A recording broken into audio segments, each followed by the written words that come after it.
So, this is Patrick Russell. I'm here with Thomas Taylor for the first time. This interview is taking place on October the 6th of 2022, and it is 3:21 p.m. Eastern Standard Time. This interview is taking place and being conducted by the Making History Project. And Thomas, how are you today? I'm good. Okay. Very good. Nice to meet you. So tell me, when were you born? I was born March 11th, 1949. All right. And where were you born? I was born in a city called Winder, Georgia. All right. And describe for me your hometown. Well, Winder, Georgia is a very small town and about 42 miles outside of Atlanta. They were going northeast of Atlanta. And what we would call a one-horse town, one bus station, 2 motels at the most. But it was very, very interesting place. How so?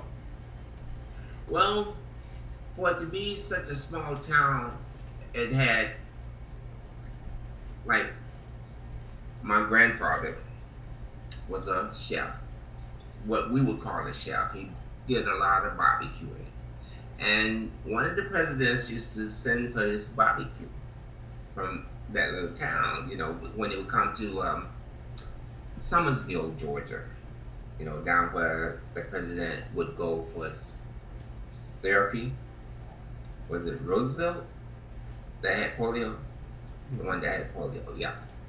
So, it was known for that.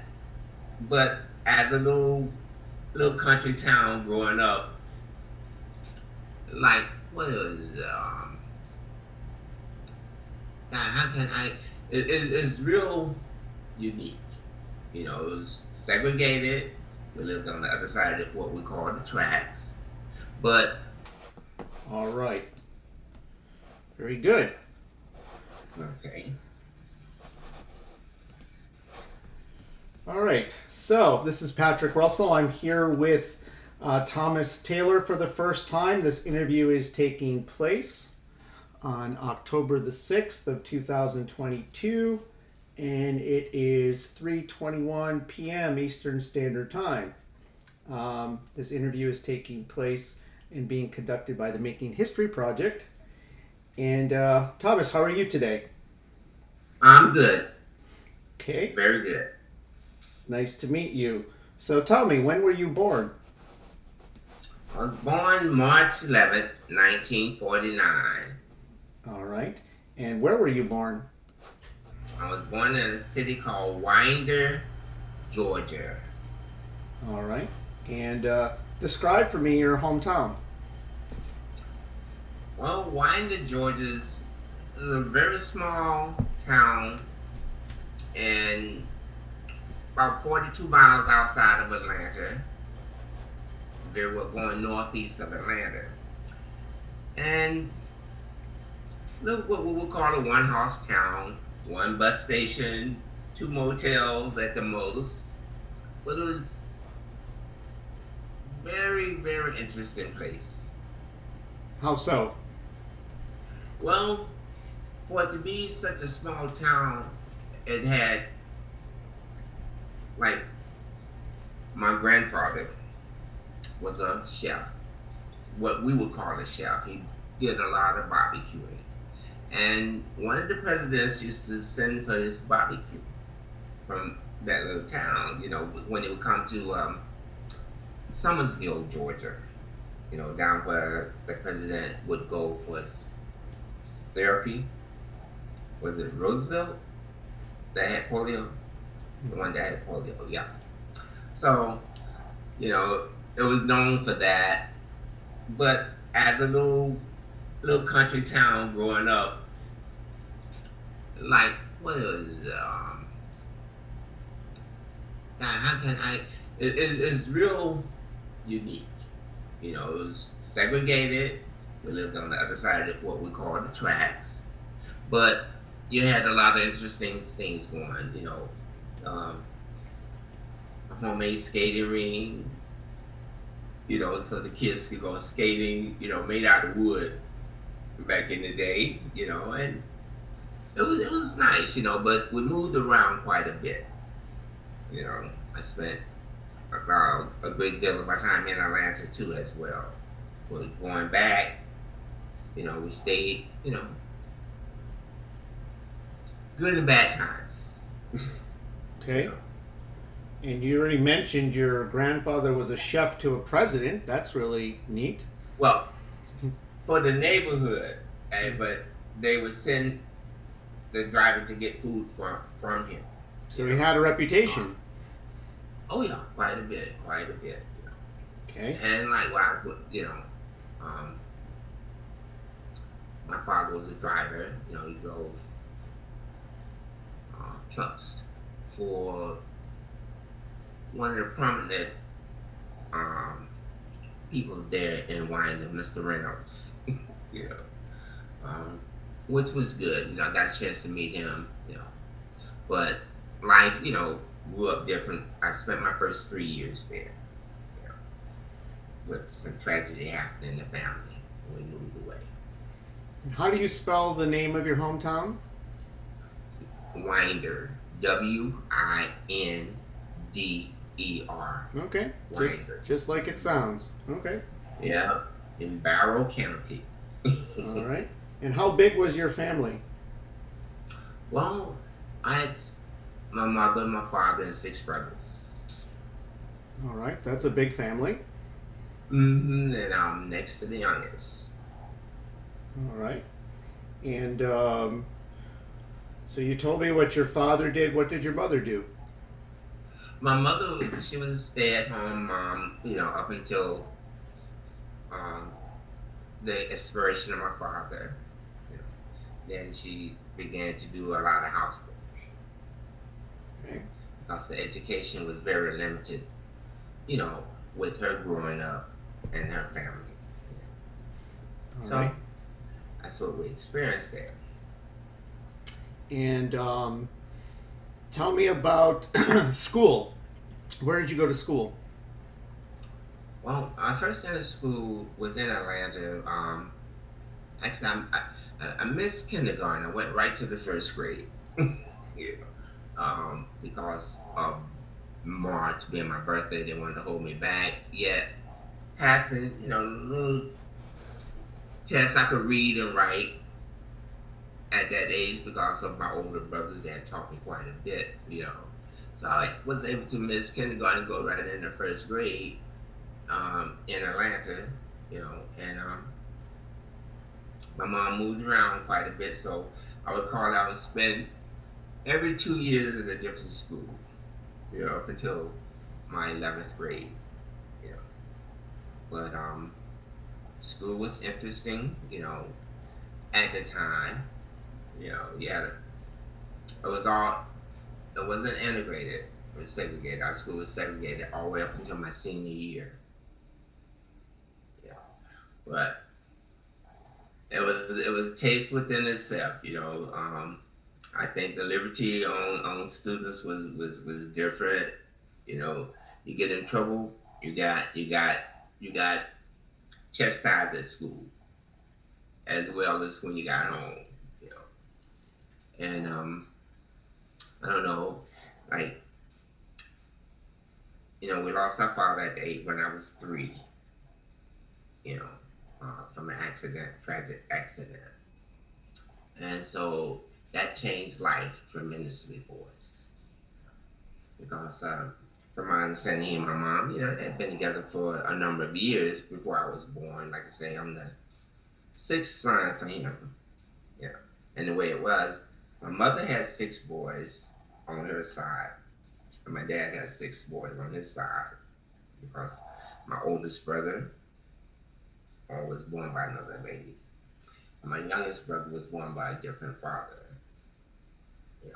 So I always say I'm the 6th son. But it was pretty interesting, to have my oldest brother to learn their different talents. And believe me, it was quite a joy and quite a ride growing up. Um, one of my brothers suffered from polio at birth. You know, um, I think he was 10 years older than I. Yet he surpassed that. He taught himself to walk. Believe it or not, and believe it or not, played basketball in high school. Wow. Okay, so and like after my father passed, he became like the father of the family. But he wasn't the oldest; he was the middle. Yet, it's just the tenacity that he had within himself drove us all, to try to strive and do the best that we could do, on such a limited time frame. Yeah. Because I guess growing up in the 50s and 60s in the South wasn't the greatest, but we did the best that we could do. It was a life within itself. If I get off into it, it was like, I don't know, more like Alfalfa and Spanky. You remember those guys? That's the way life was for us. Bare feet, making your own little slingshots and bow and arrows and stuff. Up until I got into around the 7th or 8th grade. And then things began to change. You worked. I worked quite a bit to help. With the family. I tell people a lot. I sold peaches. Yeah, like the guy would come around 6 o'clock in the morning, pick all the kids up. We'd go sell peaches throughout the neighborhood. 30, 40 miles away. And that was quite an interesting thing. And I also worked with what we call the blind man. There was one gentleman. He sold Jet magazines. And he would come in the neighborhood, and I was like an errand boy. I helped them sell the magazines throughout the whole neighborhood, which was quite interesting. You learn, you live, you meet other people. So that was, part of growing up in life for me.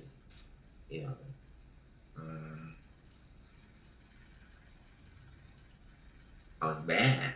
I was a bad kid. With 5 older brothers, you learn a lot of things, and I guess they wanted me to be tough, and make sure that I wasn't like getting pushed over. And they used to have this little word they used to use for me, war horse, and one brother, I'm gonna teach you how to fight, I'm gonna teach you how to box, the other one, I'm gonna teach you how to draw. And, one taught me how to build stuff, right? But when they wanted me to fight, they would holler war horse and whatever. I'll have to get out there and battle, because that's what they wanted out of me. And so growing up was like that, we grew up in a poor time, again, not having your father, you lost half of what you could get, but we made the best of it, up until I got into my senior year of high school. What was the name of your high school? Well, the last high school I attended was called Hooper Renwick High School. It was in Lawrenceville, Georgia. I went like my 10th and 11th grade there. Excuse me. And I don't know. Time was tough. Excuse me.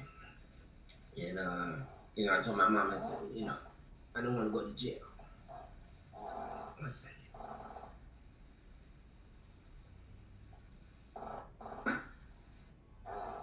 And so I said, well, education was, they wasn't teaching us much. It's like, you're going to be a trash truck guy, Excuse me. I need to turn the fan on for a second, okay? I'm gonna pause for 1 second. Sure. What happened? What's going on? So I had to explain to him. I said, well, Monday, I can't be in jail come Monday because I have to go into boot camp. And so he said, well, where was I going? I told him I had volunteered for the Marine. And his eyes got big as eggs. He said, really? He said, I said, yeah. So when my mom came to get me, because I was 17, he said, he's going into the Marine. She said, yeah. So he told my cousin, he said, here's the deal. He said, I'm going to let you out, but you better make sure that Monday's gone. He said, otherwise I'm going to lock you back up, So that's where it was in this little southern town. It was unique. I worked there. I worked in the theater at night, and I also worked at the bus station. I could cook, so I chefed at one of the Greyhound Trailway bus station. Now it was funny about that. The blacks had to eat in the back. You pull up to the bus station, you have to stand up and eat around this iron table. But there was a big restaurant that, whites could sit in, but it wasn't integrated at the time, And my aunt baked the cake, I cooked the food, and me and a couple more gentlemen, And when I left there, and came back, I'll get to that. I integrated it myself. This one, and it was a Greyhound, like I say, bus station, but it's such a small town, no one will ever know about it. But I don't know. What year was this? In 1966 is when I volunteered for the Marine Corps.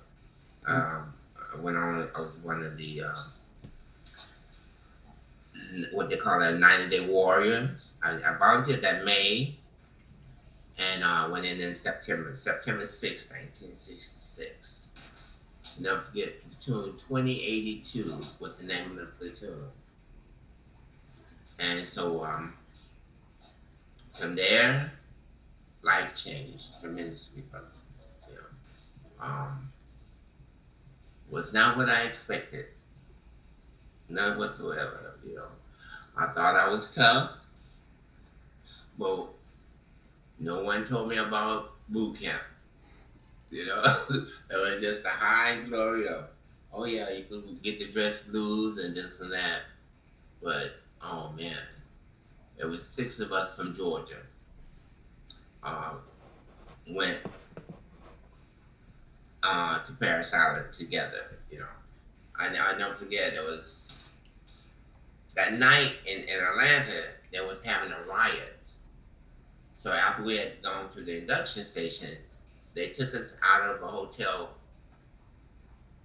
through the back way so we wouldn't be involved with the riot that was going on. And it was 6 of us going from Atlanta to Paris Island. Believe it or not, it was 3 blacks and 3 white guys, And I don't forget, one guy's name was Shelby. Shelby had maybe a year to 2 years of college, so they put him in charge of the 6 of us to get there. But man, when we hit those yellow footprints at Paris Island, I don't know. It was like helter skelter, everything changed, and I thought I thought I was a little tough guy on the street, but boot camp changed me, Did you finish high school before you went in?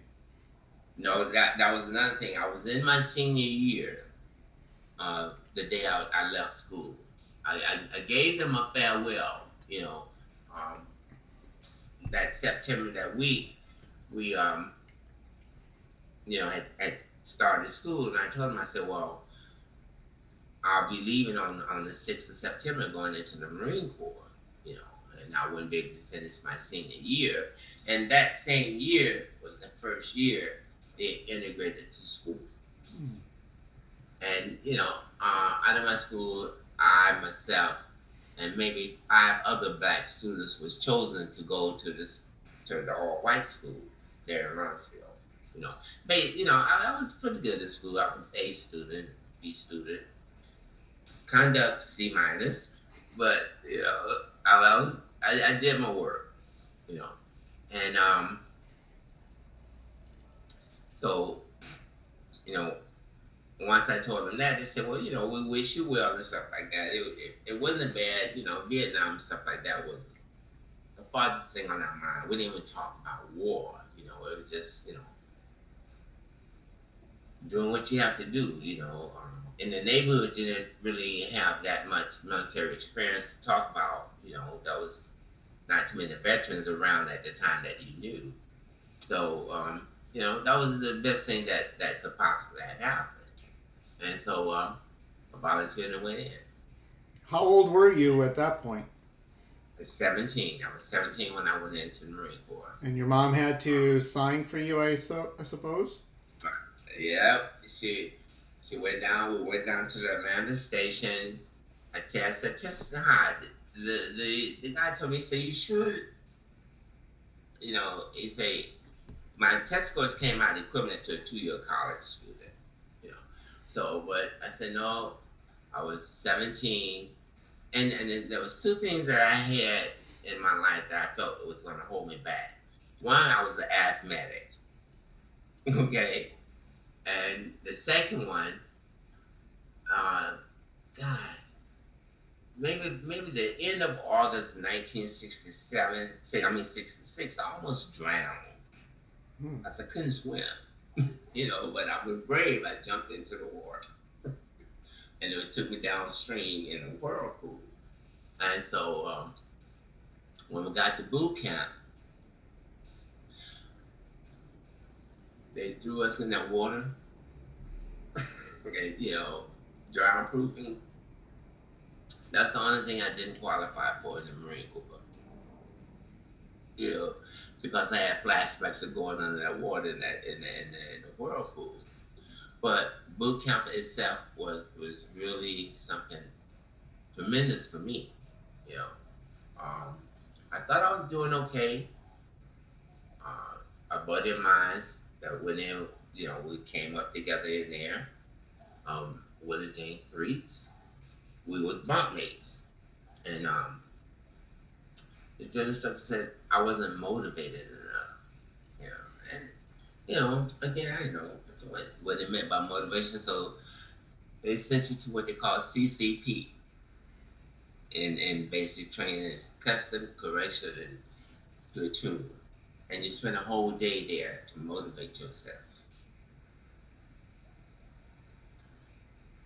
When I got back, I said I would never miss another step, you know. And so, well, what did that involve? What did that involve that changed you so dramatically? What happened was you were sent to this platoon, and from daylight they start you working. You know, I never forget what we call move the mountain.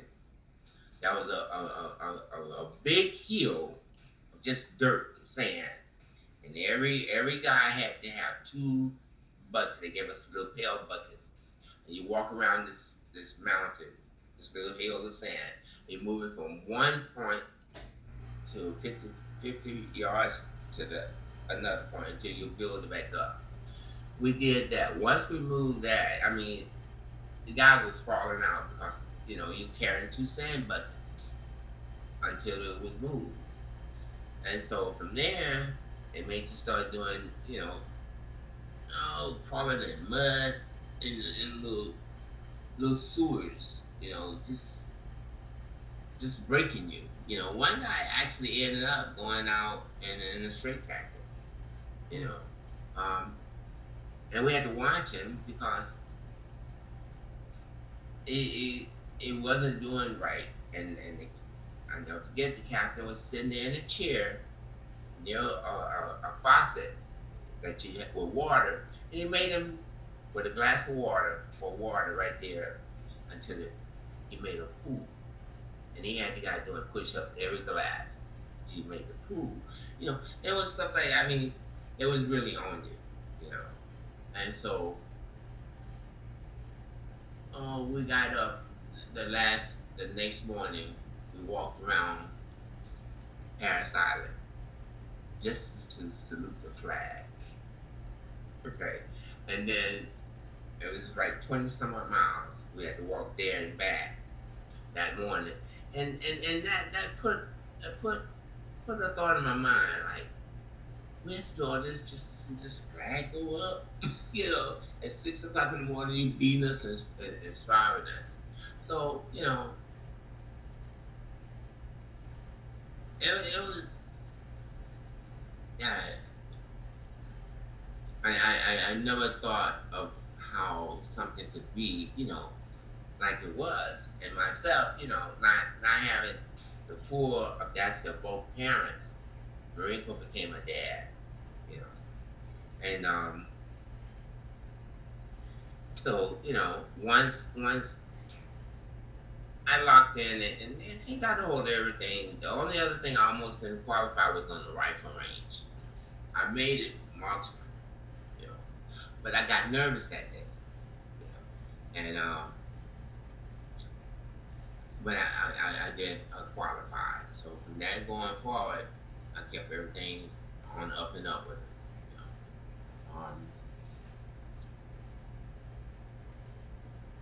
I never forget, when we left Paris Island, we got our MOS. I was a truck driver, motor transport. And that was one of the reasons why I wanted to talk to you. I said they don't talk much to guys driving trucks and, and motor T. But once I got, I didn't even know how to drive a truck. To be quite honest with you, I couldn't even drive a automatic that good. But that's what they told me that I had to do, because I wanted to be in communication. And little did I know what was happening to guys in communication. But I ended up being a truck driver, and March of '67, my brother called me. He was in the Air Force. He was in communication. He called me. He said, "Hey," he said, "you're going to Westpac." I didn't know what Westpac was, Patrick. He said, "Yeah." He said, "You're going to Westpac. You want to go?" I said, "No, but what is it?" So he said, "It's Vietnam." I said, "Well, if that's my orders," I said, "Yeah, I'll go." He said, "Well, I could go." I said, "No." I said, at that time he was married and stuff like that. I wasn't. I said, "I'll go. I know what I have to do when I get back." And so June of '67, I called it 13-13-13. I left. We got to Vietnam June 12th, 1967, and I left July 13th, 1968. 13 months, 13 days, and 13 hours. At 1 o'clock was up. But going to Vietnam, I didn't know what to expect. It's like, I never forget it. We get the real feel. Some of you guys not gonna make it back and this and that. And actually, I flew over with Continental Airlines. We spent 5 days in Okinawa, getting the shots and stuff. And June 12th, I landed in Vietnam. Life changed. Again, it was hot. We were falling out on the flight deck. As soon as we got off the plane, guys was passing out. That's how hot it was over there. and Where did you land? in Da Nang, right in Da Nang Airport. And believe it or not, they put us on a truck and took us right around to right on the other side of the airport. Uh, we called it HNS Transit. And I stayed there. That was my outfit for a minute. HNS company, right? Right on the other side. So that was June of '67, and it was quite an experience. Being lean and stuff like that, and I don't know.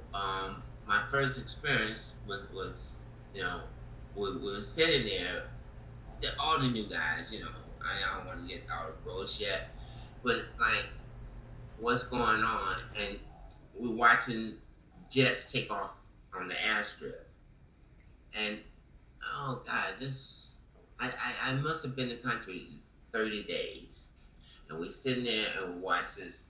It was like a C-47 taking off, and it got blown up right at the end of the airstrip, and it was about 50 yards down. And then the next thing it was like an inferno coming back, all the fire and stuff coming back up. Because we got singed. We couldn't get away fast enough, Like some of the guys' clothes was caught on fire, heroin. And that was my first experience on anything trauma there. And then the next, like That experience, that was also in Da Nang? yeah, Da Nang Airport. And so, what were you doing in Da Nang when you arrived? What was your MOS there? I was a motor transport. I was a truck driver. So you're a truck driver for the airport. Well, for the Marine first Marine HNS company, hotel and supply company, and like I said, it was right there, right at the airport. And for my first 30 some odd days. Were you loading up airplanes? No, I was loading up past the troops. Like I would take them to Fubai, or to 7th Marines, wherever they had to go, for that first 30 days during the day. But at night, we would have to patrol the airport. And okay, so you were transporting Marines that just landed and taking them where they need to go. to the air, or even transporting food, ammo, or whatever the call for my duties was that day. In this company, but I never forget. I think it was July 17th of '67. It was myself and two more Marines. We had to walk guard around Da Nang Airport, the Marine Corps side.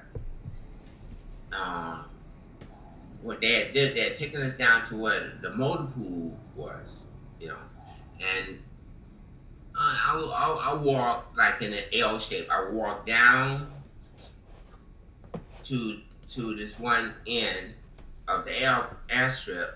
And an Air Force guy, he had a dog. He would walk, and we would meet right in the corner. And then he would go back, say east, and I would go back north. And so this one incident, it was about 2:00 in the morning. We walked, and I was talking to him. I said, I'm looking at this mountain. And he said, like, why this mountain's, not lit up like it would normally be lit up at night? Next thing you know, you heard boom, boom, boom. Rockets started coming in on the airstrip. Now I looked at him, he looked at me, and we ran our separate ways. Now, I don't know where he was going, but I was going back to where the other two Marines were, because that was the only thing that was there. Oh man, I got about halfway, and I looked back, and I saw two jets that was taking off. One got hit, and it exploded. and the other one just took straight up. I don't know where he flew to, but at the same time, the ammo dump blew up. When the ammo dump blew up, the guy with the dog, he got hit. You know, I'm watching him because now I'm hit, but not with concussion. I'm blown through the air. Okay, and so I tumbled and I hit the ground, and I didn't see him no more. So I did what we call a bear crawl up to where the other two Marines were. It was a sergeant and a PFC. And so he said, "Where's your gun, Taylor?" So I left it back there. He said, "You got to get it." Now I knew where it was, so I crawled all the way back there to where it was, and I got the rifle, and I crawled back to where the sergeant was. And the only thing we had was like a little guard shack. That, you know, during the day they would check trucks going out to Motul there. All the stuff that went up when the ammo dump went up started coming down. We didn't even have a bunker. The only thing we had was the guard shack. Excuse me. The three of us just hugged the guard shack. And I mean, I had pictures. I lost a lot of pictures. You could just see the shrapnel from tanks and trucks and everything just falling right by our feet. I mean, it would kick it up like popcorn, you know. But by the grace of God, none of us was hit by it, you know. Other than, you know, I was the first injury that I had gotten to my back and I didn't know it, you know. Then, you know, I guess about 3 o'clock in the morning, the lieutenant came around, you know, and a truckload of guys, sailors that had got hit, that was in one of the little hooches. And he asked, he said, "Was anybody hurt?" And the three of us, you know, we said no. You know, I didn't know I was hurt, but I said no, I wasn't, you know, not bleeding or nothing like that. So here's what he told us. He said, "It's going to be a human wave attack coming through Checkpoint Charlie," which was maybe a half mile up.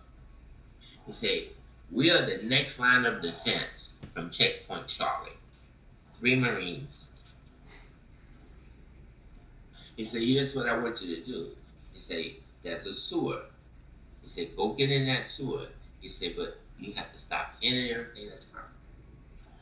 And so he left and took all the guys that was in it. He took them on to the, you know, to the hospital there. Luckily, they did not get through Checkpoint Charlie that night. I was relieved. So I guess with the next couple of weeks, I got a transfer to Charlie Company. It was called First Light Anti-Aircraft Missile Battalion. And they sent me up on this mountain, Hill 327. Now, that's why I spent the duration of my time servicing that mountain. Now, where is it located? In the name, it was let's see, west of the Ning Airport, on the other side of it was First Marine Division, but it was called Freedom Hill, Hill 327. And right at the basin, they had a PX down there. But every day, you know, I had to serve. I drove for that mountain, okay, and I was the only driver they had. Trust me, going up and down that mountain was hectic. Okay,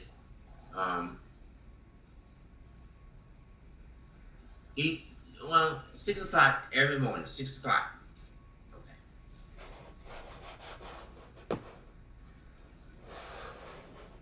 telling me about Hill 327 and you going up and down that hill. Tell me more. Right. Well, like I say, during the day, I drove a distance and a half. 6 in the morning to 6 at night. I was the last vehicle to go up and down that hill, or the first one to leave. Now, at night, we had to walk patrol around the mountain. And many nights I walked with the dog trainer. Well, that's what we call him, dog handler, me, the dog, and the dog handler. You're walking around the top of this mountain. Okay. That was for me, walking with the guy and the dog was the safest time. Because a few times, we did get hit on what we call on the backside of the mountain. If you went down in it, you go towards what they used to call Continent on the other side of the mountain down there. But one night, while on bunker, you either had a bunker or you walked a patrol, and that was every night, 6 on, 6 off, we called it. One guy I never forget, living out, his name was Rambo. That was his real true name. I can't remember the first name, but I got it in my diary. We heard noise, and Rambo, big Italian guy, said, "I'm gonna go check it out." Goes down part of the mountain, and he didn't say anything. On his way back up, the Vietnamese threw a grenade and blasted. And what happened at the same time, he slipped. When he fell, the grenade went up his back, And that was one of the incidents that was, pretty rough for us, but it happened so fast and it was over so fast. There was nothing more you can say other than getting the medevac, And how did that happen again? We heard noise down halfway down the mountain, and so he's going down, to the edge where the concertina wire was to check it out to make sure everything was okay. But he, like I say, he didn't see anything, and as he turned to come back up, he fell, and a grenade went off. The Vietnamese threw a grenade on him, but that was it. We never did see him that night. Another night. Did he survive? Oh yeah, he survived. Rambo survived. How big was this base on Hill 327? Oh, it was about 80 of us there on the top of the mountain. And because it was a missile battalion, yet they also had a special op. You couldn't even go into that tent, of the intelligence. I could go in there because I carried what they call the overlay for, the intelligence report. Because that was one thing I had to do every day, or I have to go to Mac 5 and pick it up. Mac 5 was, somewhere down in the Nang area. So, with that, it tells you every activity that's going on at night, the passwords, and, and I have to make sure, that our outfit got it. Yet, during the day, while I'm picking it up, I have to carry it to other outfits like 7th Marines, part of the 9th Marine. It depends on whoever they gave to me saying, hey, they need this information. And I need to, it's part of my route. All right. So when you're driving, are you driving by yourself? By myself. And I spent 90% of my time by myself, And one truck only? No convoy? No. Just my truck. Me and the truck. And I, like I say, I replenished that hill 327. I brought the missiles up, the Hawk missiles. I brought those up the hill for them and everything. This was an anti-air base? Anti-aircraft missile, yeah. They call it a LAM battalion, Light Anti-Aircraft Missile Battalion. Now, one night, the Vietnamese came up the backside of the hill and blew up one of the Hawks. The Hawk didn't ignite, but it did go down the mountain because they blew it off the ridge. It was on like a little track, and it slid down half of the mountain. But it was fully loaded, um, just waiting, to be fired, but it didn't happen. And then, oh God, we would, you could see quite a bit, and we would get hit every now and then with these rockets, and the next time that I got blown up, again, no blood or nothing, no Purple Hearts or nothing. They blew us up with rockets and mortars. And there's one mortar, one rocket, it hit about 35 yards away from me. Only thing we could do was go down in the bunker, but it was a dud. That's the reason why I think I'm here to this day. It just a big hole in the ground. It was still sticking in the ground when we went and got it. We pulled it out. Took pictures of it and stuff. 18, 19 on Marines. Hey, this is what's going on. And I never forget. Shortly thereafter, we had. The captain came up. He said, "Well, we're going to get hit." And, he gave us a big speech about what everybody's supposed to do. We say, and remember the Alamo. The last person there supposed to pop 3 red flags on this mountain, and then at that time, first tanks was supposed to level it if we overran. And so when he said, remember the Alamo, again, I'm a hardcore Marine now. I said, yeah. I remember. I said, they all got killed. You see, I said, but, somebody had to live to tell about it. I said, I want to be the one to live to tell about this, sir. I say, we get overran. And again, I'm talking out of turn to them. I say, we get overran. I say, I'm going down this mountain. I'm not going to stay on top of this mountain. You're going to blow it up. Come on, that's suicide. I didn't get in trouble about it or nothing like that. What was his response to that? It was like, again, Marine, remember the Alamo, and they, you ain't going nowhere. And this, okay, all right, well, you ain't me, okay? And Captain Waters didn't like him anyway. I think, he was sending us on a little patrol, but when we get high, he wanted us to come back, on the backside of the mountain. We had to do a lot of stuff when you didn't go down that hill, And I don't know, that was the first time I was introduced to marijuana, was over there,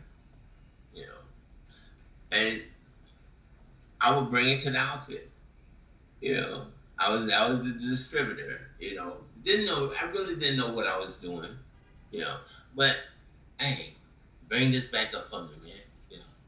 I would go into the villages and stuff like that. I spent a lot of time in there, and I would bring back up to it. You would drive. You would drive to the villages. Oh yeah.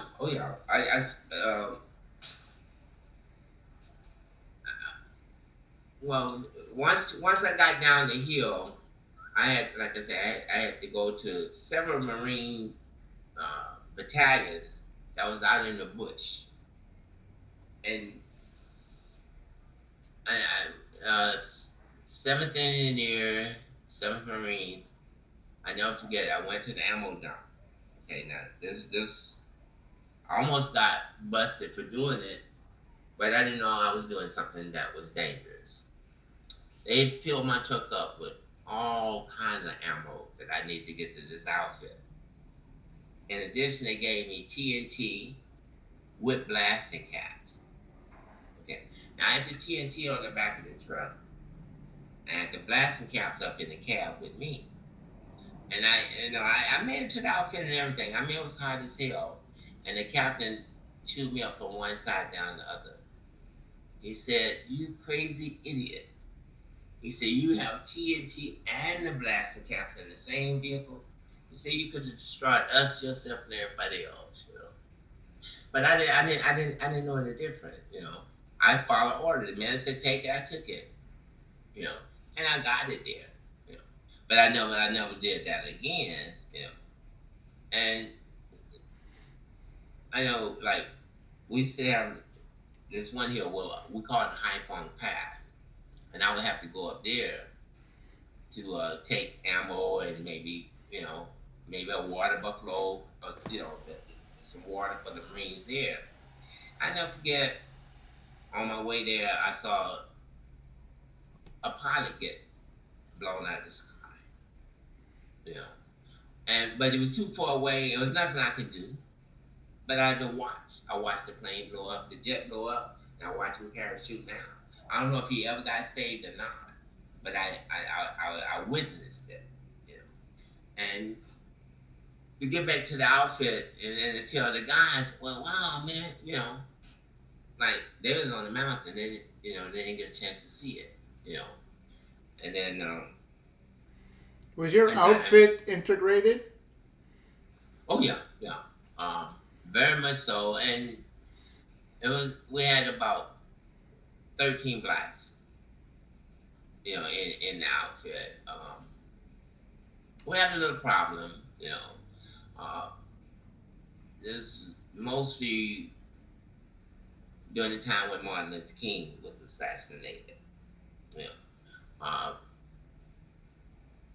Sergeant Loudermilk, you know, I think he was very racist sergeant, you know. Made some racist comments about it and said he was glad the end got shot.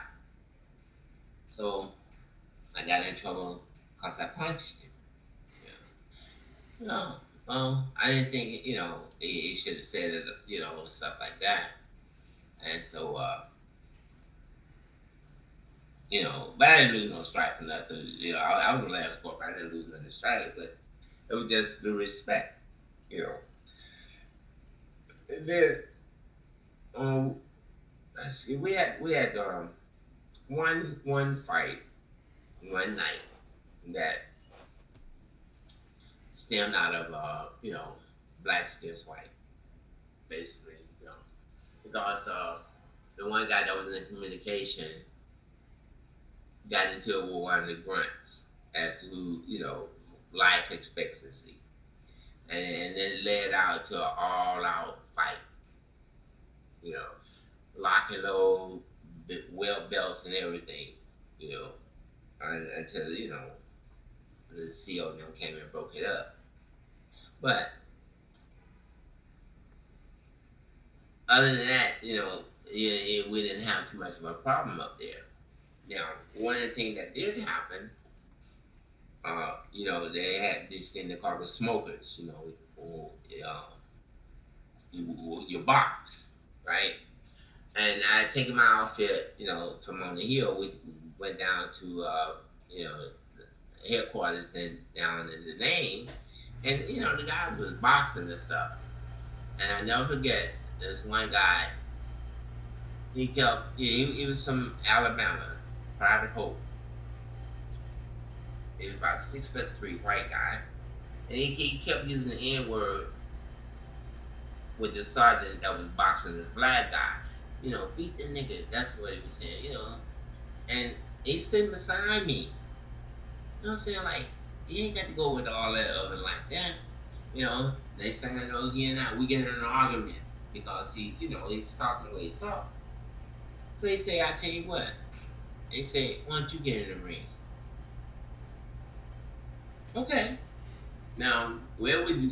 You know, it was like a bus. We've been drinking beer and stuff all day and stuff. So I tell the captain, I say, we got a grudge match. And so he said, okay. So we get in there, me and this guy, and we get the boxing.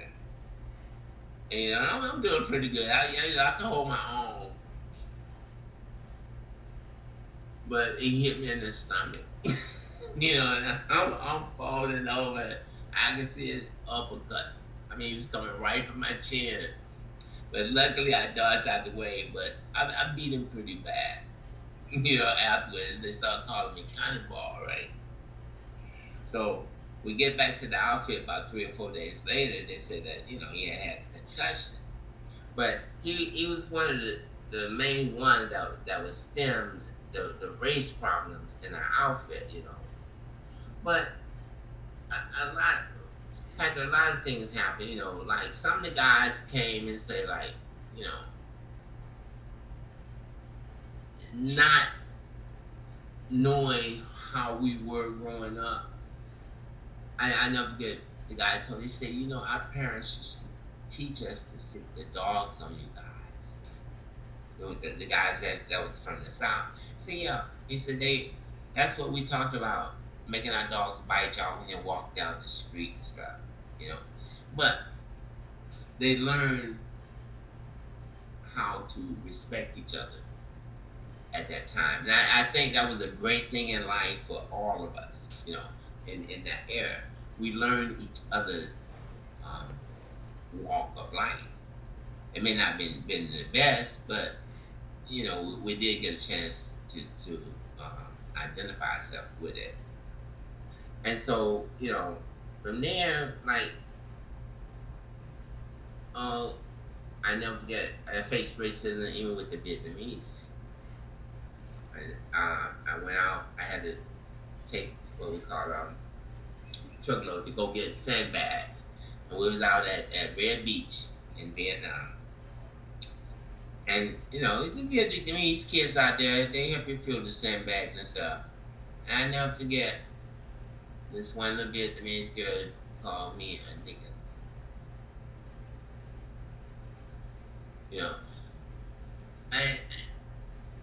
I don't know, I just went off, I knocked her down in the sand, so she said she's gonna get hunted on me and stuff like that, but, that never happened. But I know where it came from, I said, because we didn't go over there, talking and stuff like that to them. And one girl, when I went into the PX, I think I'd been there maybe 4 months, and she said, I had a tail. I never forget that, and I'm saying, I know where you got that from, but you have a what? Being a tail, okay, like a monkey tail, and so I turned around and showed her that was no tail involved, and but that was basically about it when I say that the racist part that I experienced in Vietnam. However, like I say, driving every day, going to the different outfits, like I used to stop at the orphan. I gave food to the orphan that I'm supposed to be taking to some of the Marines. But these kids didn't have stuff to eat, so I would stop and get them food. One little kid, they both parents had got killed. And I almost ran over the little boy because he was out in the street, and I'm flying, but once I stopped, I pulled over, I found out like there was no adults there. It was about 8 or 9 little kids running around the house. So every day I would stop and give them stuff, to give them food and stuff like that. But Did you ever worry about getting ambushed while driving alone? Yeah. I got shot. The truck got shot. I didn't. Always have it was I never go going to what we call first tanks, and in this curve, they had this guy. He would shoot one shot Charlie. He would shoot, and you never could get him, and he hit my truck. I had a big hole on the outside, but it didn't penetrate the inner door. That was my experience with him. And then in the same area, like I was going to tanks, and ended up having, with the 1st Marine Division, and we torched the village. I had the opportunity to help do that. Even though I wasn't with these guys, hey, we lined it up. I joined. And it was something to go back up on the hill to tell the guys that, couldn't get down. Why was that done? Well, I really don't know. I just know there was the grunts, and they say because I had stopped to get a flat tire change, you know, and they were lighting it up, and I had to zip on side. And like I say, once they finished my truck, I got in my truck, I left, you know, and Were there ever mines on the road? not that there were plenty, but I didn't run on any mines. You know that you would know certain things, you know, the other guy experienced that I didn't like. For instance, coming from, well, you have to be over Hill 55 coming back to my outfit. These are the guys that they would like put grenades in cans, tie it on the string, throw it out in the street. But for me, I was very fortunate, you know, that I didn't have any experience, you know, no harm in my vehicle, you know. But I drove every day, except Saturdays and Sundays, you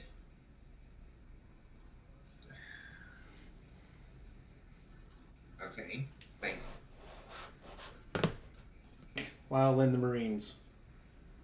I reached the rank of a corporate E4. Yeah. I picked up Lance Corporal in Vietnam, and I picked up Corporal after I left Vietnam. And what were the living conditions like on Hill 327? Tell me what that was like. Well, we had some hooches that was built by the CBs up there, and yeah, I spent most of my time in a foxhole or on patrol or in a bunker. You know, sometimes, you know, during the day on a Saturday or Sunday, you ain't got nothing to do. You're in the hooch.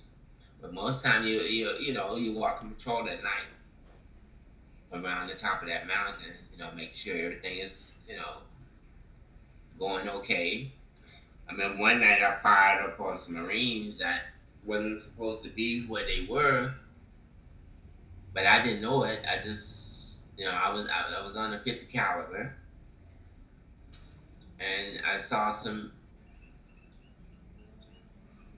going across down the mountain, and I opened up, and they popped a flare, you know, friendly flare, but I didn't hit no one. I didn't hit anybody, and they came up to the mountain. I'm saying, like, you know, I'm sorry. You know, we talked. The first Marine. They said, like, they had gotten off course going across the back of that mountain back there.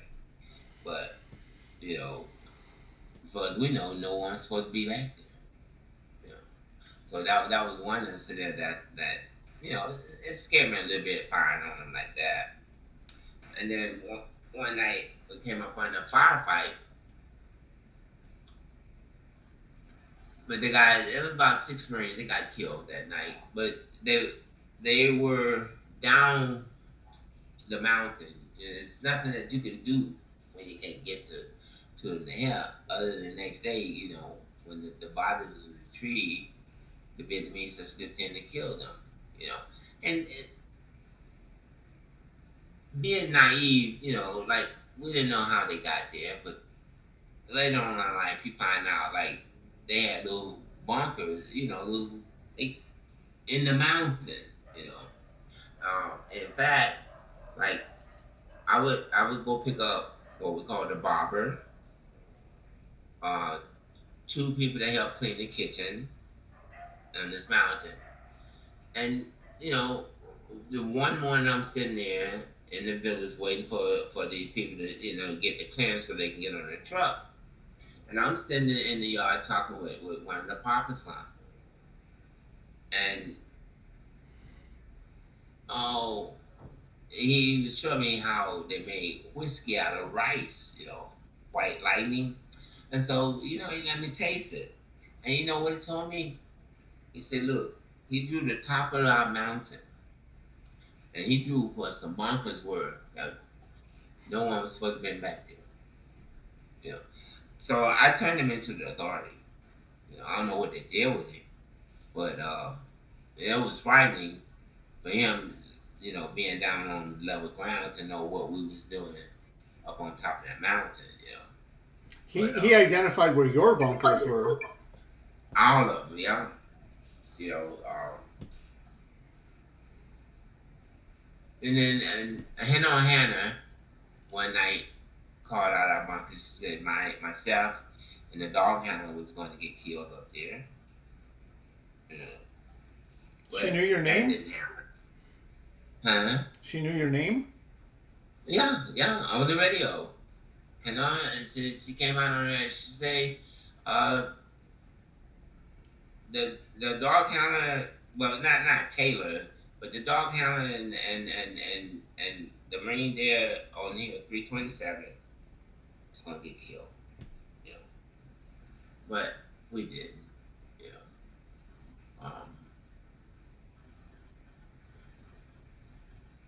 I don't know. Like a lot of times, you know, just I don't know. Many things happen on, you know, with me there. I never forget. I had to take one of my friends to the brig. We call it chasing. You know, because he was with an outfit. He didn't want to fight no more,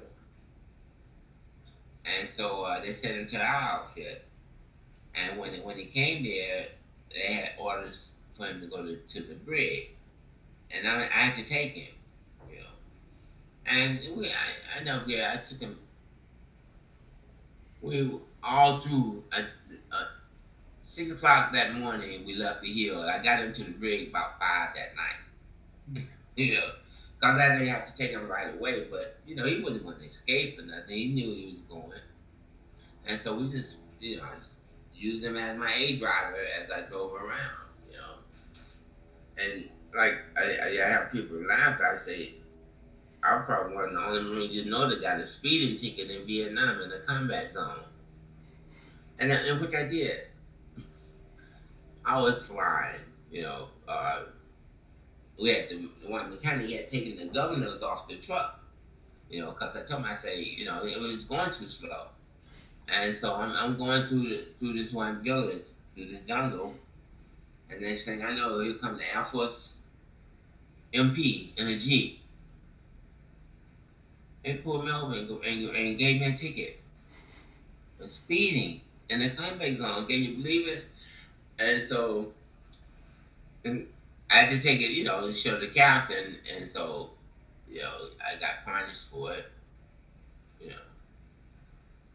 And how do you pay off a speeding ticket in Vietnam?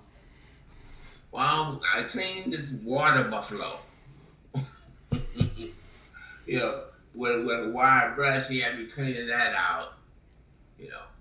And then, you know, along with one other thing I did, I refused to check something one morning before I left the hill, and I had to, it was so elementary, you want me to write it 1,000 times. I would check the top of the hill before leaving and clean that water buffalo. You know, I still owed them time when I left Vietnam. You know, but it was ridiculous. And I was also honored the youngest Marine in my outfit on the Marine Corps birthday. You know, in 1967, November 67. I was the youngest because I was 18, and you know, that was pretty honorary to know stuff like that might happen. You know. So what did you do during your off time? You said you hung out in your hooch, but what did you do? Well, we played cards. You know, that was a given. You know, and like I say, if you wasn't on patrol or on bunker duty, you know, you play cards and you get your 2 little beers that, you know, that was rationed out. And I had a friend that didn't drink beer, so we switched beer for soda, you know. And but that was it. That was it. And then the most of the time, like I say, you're in a bunker all night. Watching out for this mountain, watching things happening, watching. So a lot of airstrikes and stuff from up there. That you can see, but you can only witness it. You wasn't involved because you were so far away. But were you able to communicate with your family while you were over there? well, through letters. Now, my first month and a half there, my brother that was in the Air Force, he called me on through the communication system that was set up there, the First Marine Division, and they came and got me. I was on patrol out. Now I was on in the name there, patrolling around the airport. They came and got me and took me there, and we talked, and he asked me how I was going and stuff like that. That night was pretty good. It was a pretty good night, and my brother, he was in the intelligence in the Air Force, so he had a lot of, he was able to get a lot of information going on, But other than that, it was like, just deal with what the Marine Corps wanted you to do, dig foxhole, fill up sandbags, and walk patrol. During the Tet Offensive, was there anything that happened on your base during that time period? Well, we got hit that night, See, that was another thing. Tet, we didn't really know what Tet was, because God, that December we was here, that November we was here, and Tet was just another day, but it was different because I never forget. I went down the hill. I had a fire team with me. And when we got down to the base of the hill, I never forget watching this Vietnamese. I don't know where he came from, but he was running across the rice paddy, with this AK-47, and one of the things driving the truck, you can't shoot because your rifle is behind you, and the guys on the back of the truck, we didn't know what to do. So when we got to the base and we saw him. Got up to the corner that was, like the MP and Navy Seabees there, and we told them what was going on. That was going like at Dog Patch. That was the village that this guy was running for. So they handled it from there, And then I never forget, like, I had this one kid who was shot, right? I'm driving this truck. I'm driving it with the food. And he ran and jumped up on it. And I thought he had thrown a grenade on me. But he didn't. What he did, he grabbed some food out the back of the truck that was in bags. And he jumped down and he took off. And the Arvins, they saw him. They asked me what they want to do. I said, what do they want? They shot him. This is the South Vietnamese. Yeah, they shot this little kid. Yeah. How old was he? Oh, God, he could have been about 10. Mm-hmm. But I didn't know they were going to do that just for him stealing the bread and stuff off the truck. But, that stayed with me for a minute, But, a lot of things have passed from all the years. But. Did you deal with the South Vietnamese soldiers too often? Well, no, not really. Other than passing by them, like I say, driving. I average about 50 miles a day in the combat zone every day. So dealing with like I might pick up a group of grunts walking, take them to wherever they need to go and stuff like that. And like I say, I'm out. I'm somewhere in the woods. I don't even know where I am. I just know where I had to go, and that I need to get back. The the one year when the Bob Hope show was there, I think it was '67. I had to take some of those people around on the truck to different outfits too. They call it like the flow show. I got a chance to meet Martha Ray and the Dallas Cowboy cheerleaders and Raquel Welch. Yeah. So that was a good thing, but that was about it. The main thing I guess with me was wanting to get home, because I found out that I got, like I said, I got there June '67, and that September, my girlfriend had a daughter for me. So when I got that word, I think my whole perspective about whether come home from Vietnam changed, because I wanted to see my daughter. So I wanted to make sure that I did the right thing and not overdo it.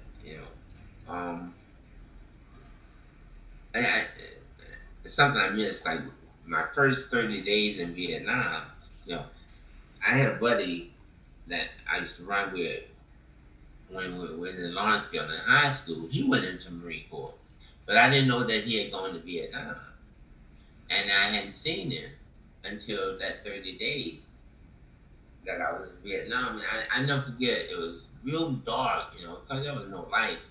I just saw the shape of this guy's head, and I called out his nickname, Babe Blue, and it was him. And then he told me, he said, "T, don't be no hero over here."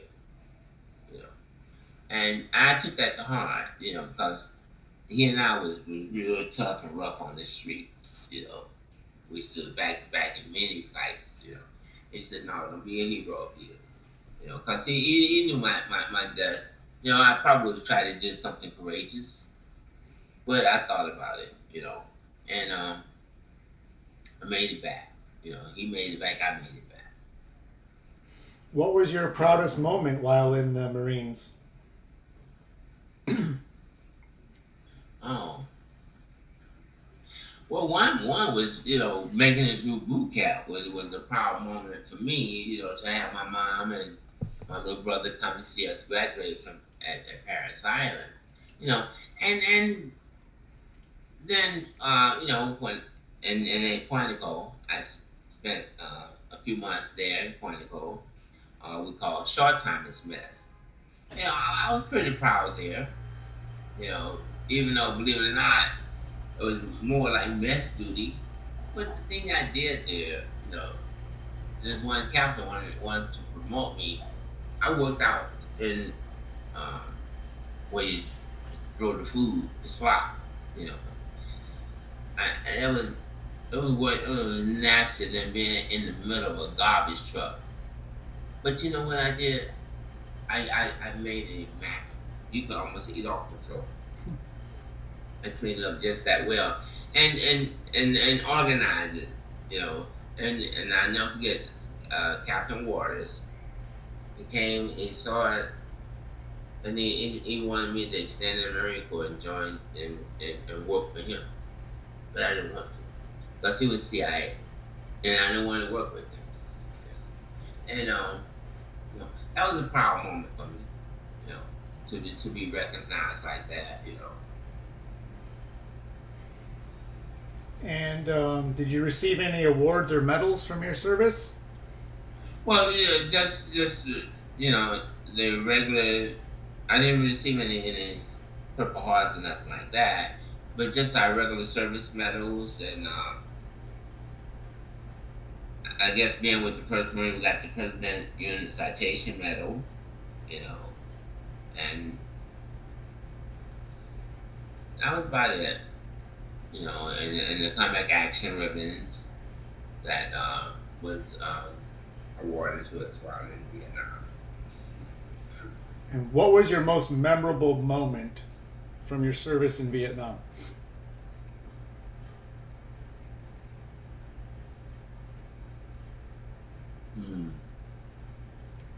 Yeah, I guess when one of the really most memorable when we got blown up when that ammo dump blew up that night. It was like Hiroshima. You know, I don't think you can see with black and gray and red fire. You know, that stays with me to this day. You know, to know because they told us 2 550-pound bombs blew up, and but they were buried, and I guess that's the reason why the I guess the fallout went the way it did, you know, because like I said, once parts of trucks and stuff start coming back down near you, you know,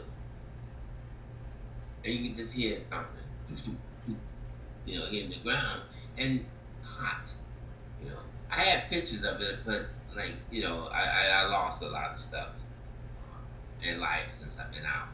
But I had a lot of pictures of many stuff that was happening over there, you know.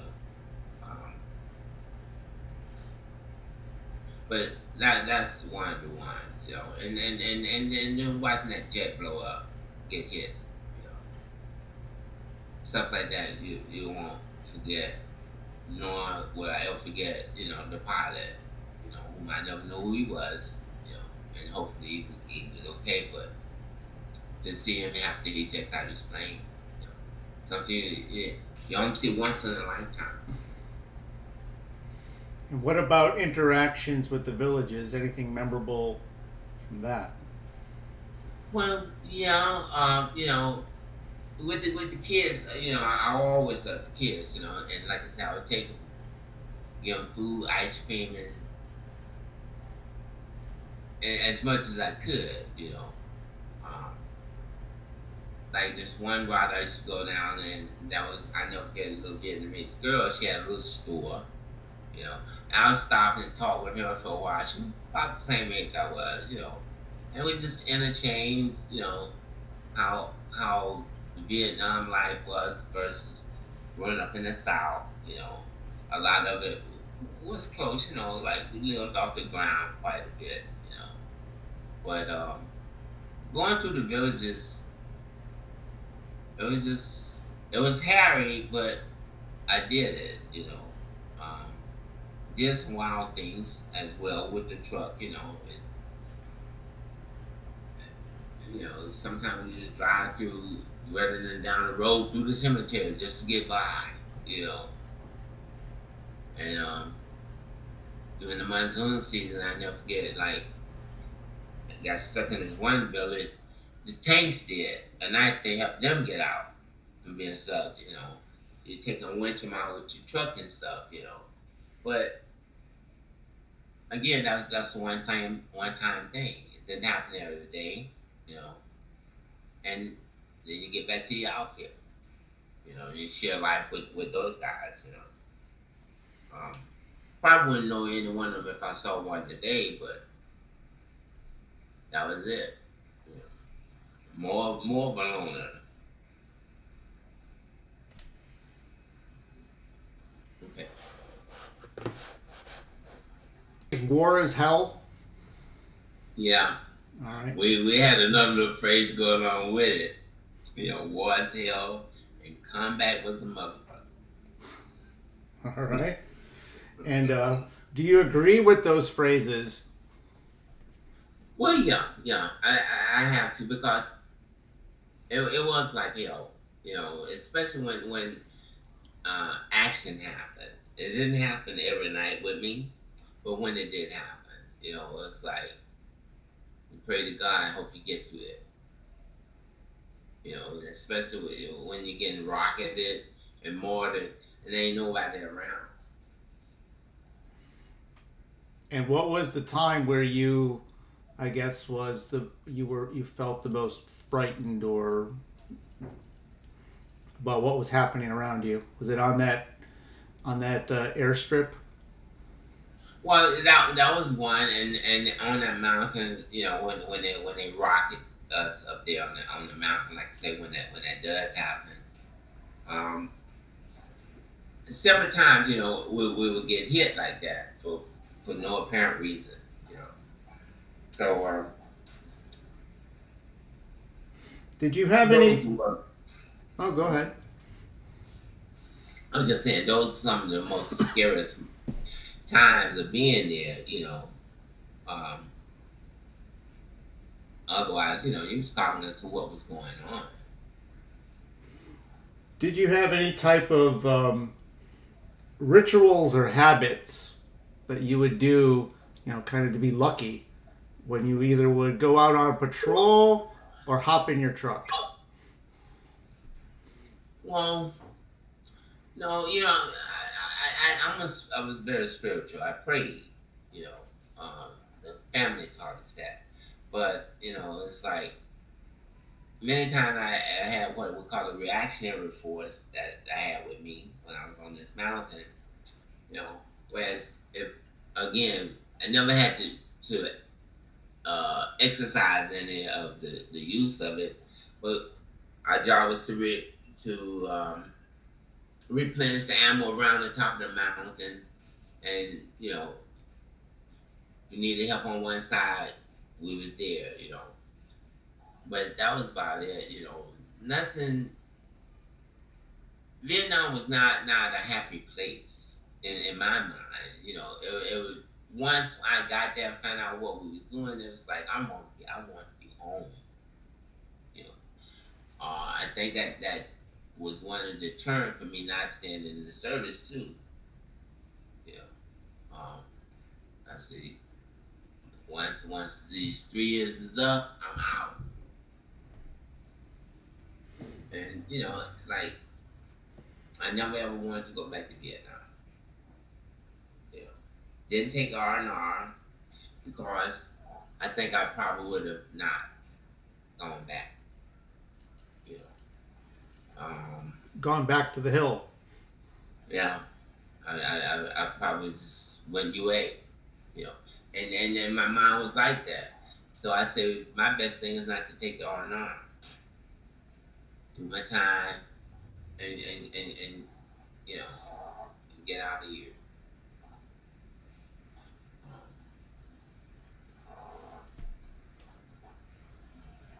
Did anything from your experience from Vietnam did it affect you when you returned home? Well, you know, anger. I had a lot of anger. You know, a lot of resentment and bitterness in me.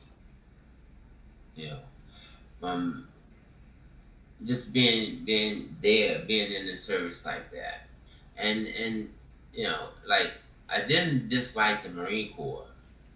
You know, but you got that I didn't care attitude about it. You know, um, they put like when we come to Vietnam, you know, I spent 6 months on a cruise ship.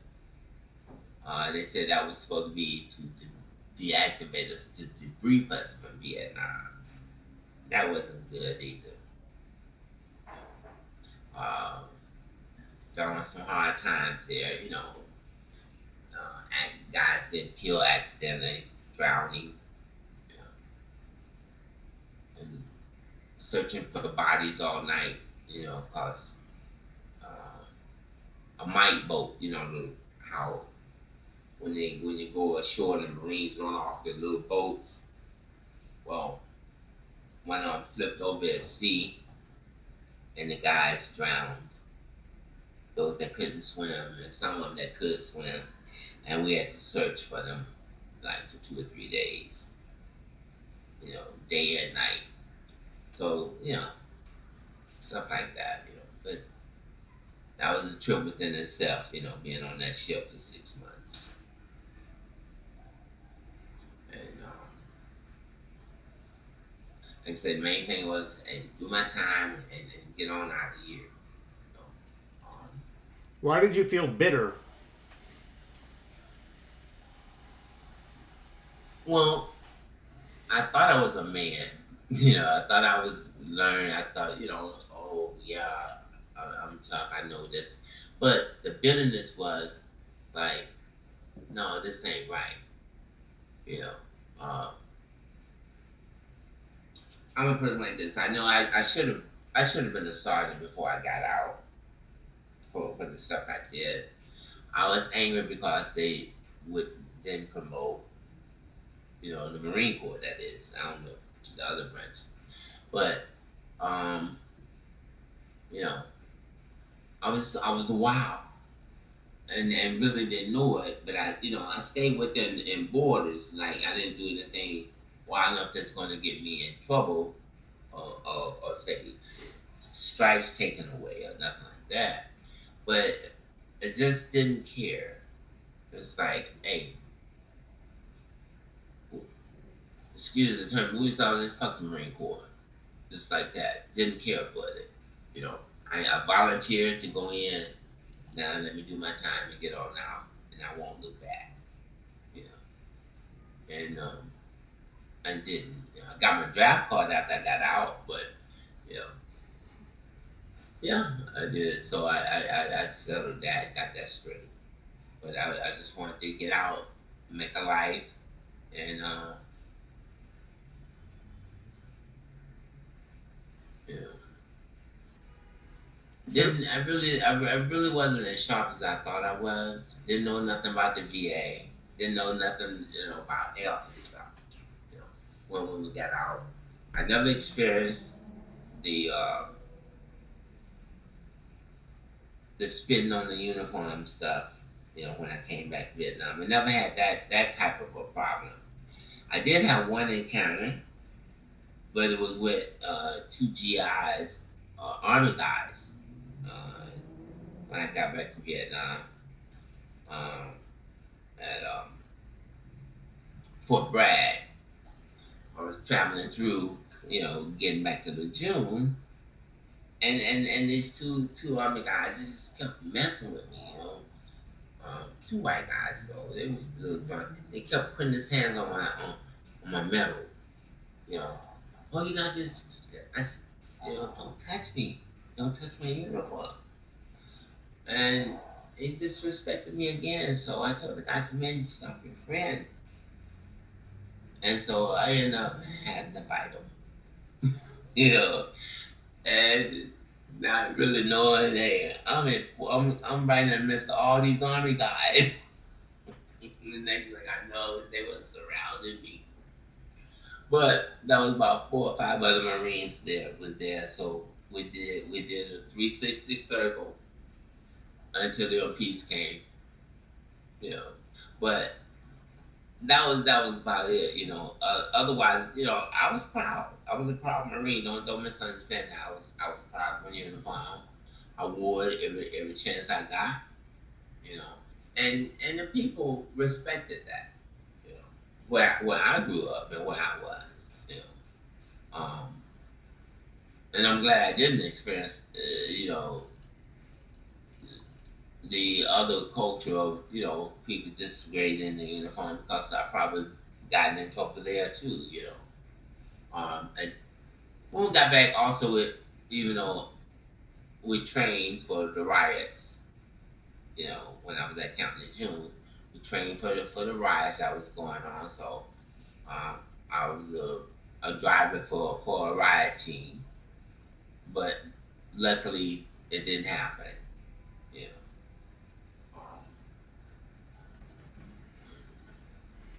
Did you have any other effects that, from your experience, that affect you today?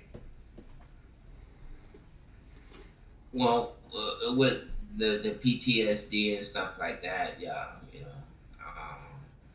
like I say, I told you I've had my 4th back surgery, and the injuries came from being grown up, and I didn't know it. I had fractured a hairline fracture across my pelvis, except back there, and my neck. But I didn't know it, and until I started, seeking medical help privately, and then, oh well, these injuries come from football injuries and stuff. I didn't play football. I said I never was in an accident like that. I said it came from being blown up. Now I was bitter because there was no paper trail. and I had to end up fighting the VA for 40 years for my disability rating. It took them 40 some odd years to give me 100%. Yeah. Uh, then now, servicing what I applied for, um, back in 1969. You know, but I was denied all the way up because no paper trail of me being injured, no, none of that. One time one guy said, "Oh, we don't even know if you was in Vietnam." I said, "Really?" Yeah. At the VA. And so, in 2004, I think, they gave me 100% for PTSD. You know, There's a lot of psychological. What did that entail? Yeah. Um, yeah. One, I don't know. I don't think I was an alcoholic or nothing like that, but I was violent. You know. I couldn't cope. I worked every day. You know. When I got out, I got a job. It's 1969. I worked from 1969 to 2005. But it was just the coping skills, the coping mechanisms, that probably could have, should have had, didn't have, you know, or didn't seek, that didn't know how to get it.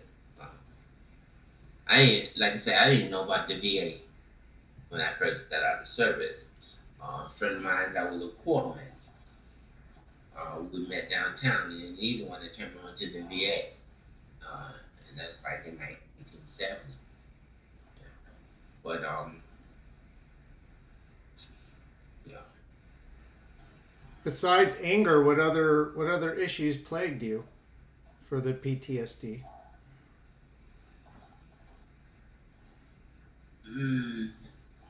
The like I say, the physical injuries, the physical.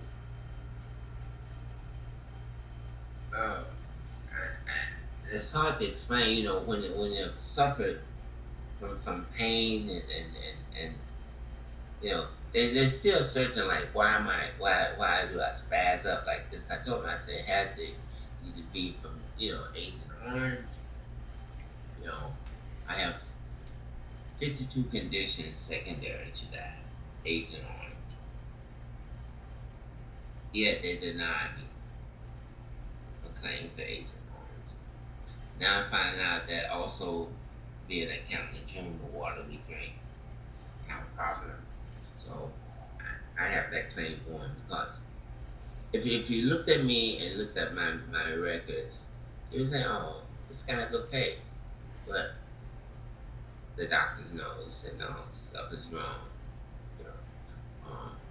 Exam. They did 2 DNA testings on me. One through Sacramento, another somewhere through Denver. Find out why am I having these cramps and stuff that, almost like malaria. And Did you have trouble sleeping or nightmares? Oh yeah, and I can still have that to this day. The nightmares and sleep. I've been on sleep medicine for this amount of years. Yeah. What kind of nightmare do you have? Well, sometimes it's just nightmares of just being in Vietnam, and believe it or not, it could be like on this mountain. We've really been overran. I'm in some vehicle stuff, and they're blowing it up. Stuff like that. And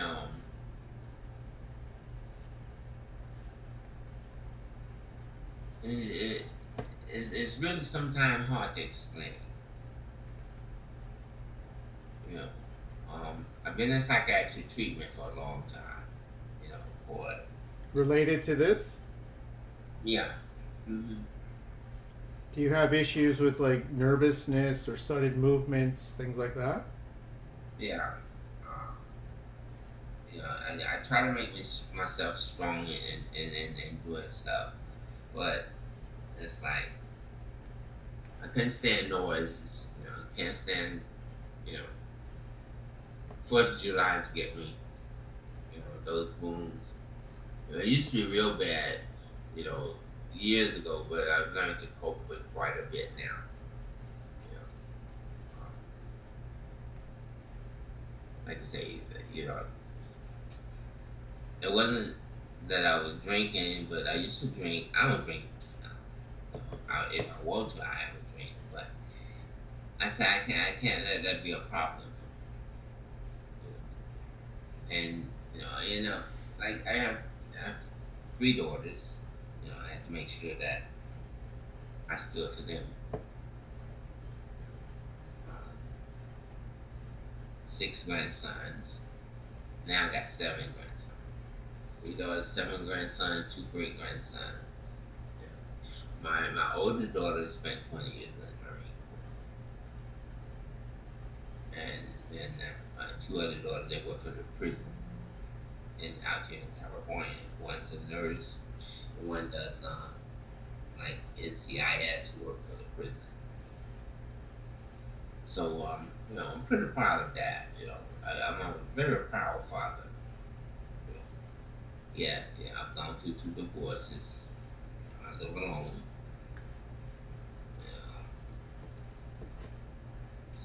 I've been since '88, and married since then. But I get along with everybody, even with my ex-wife. Just try to make it every day. And what did you do? What did you do after you got back home?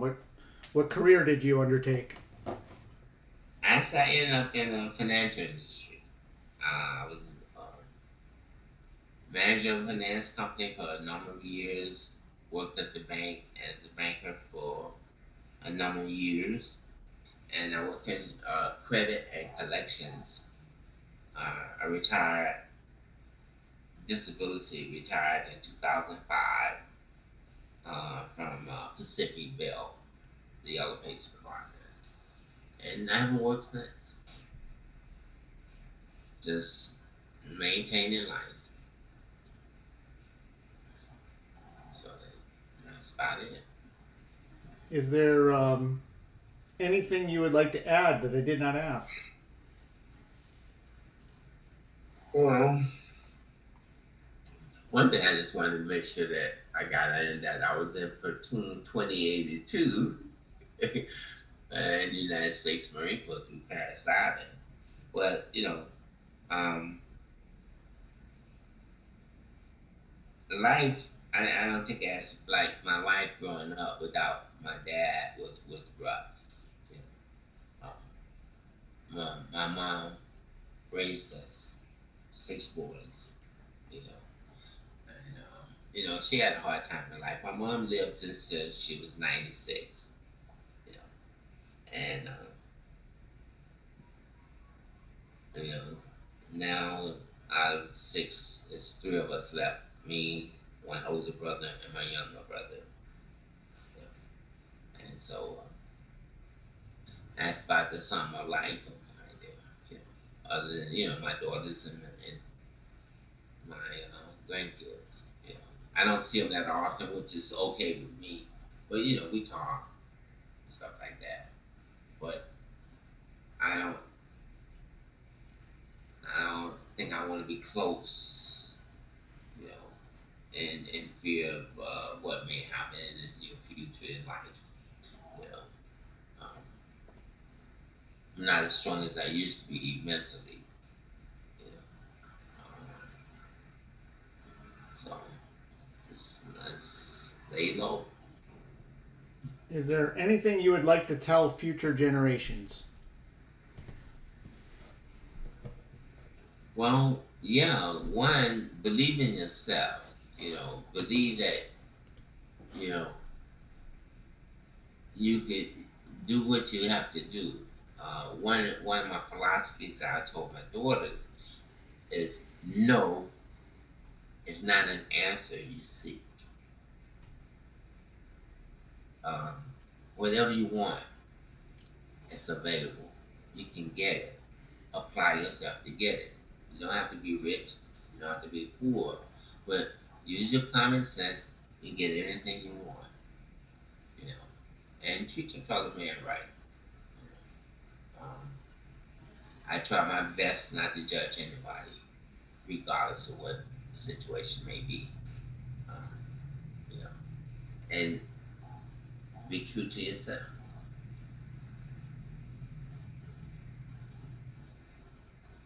All excellent advice, Thomas.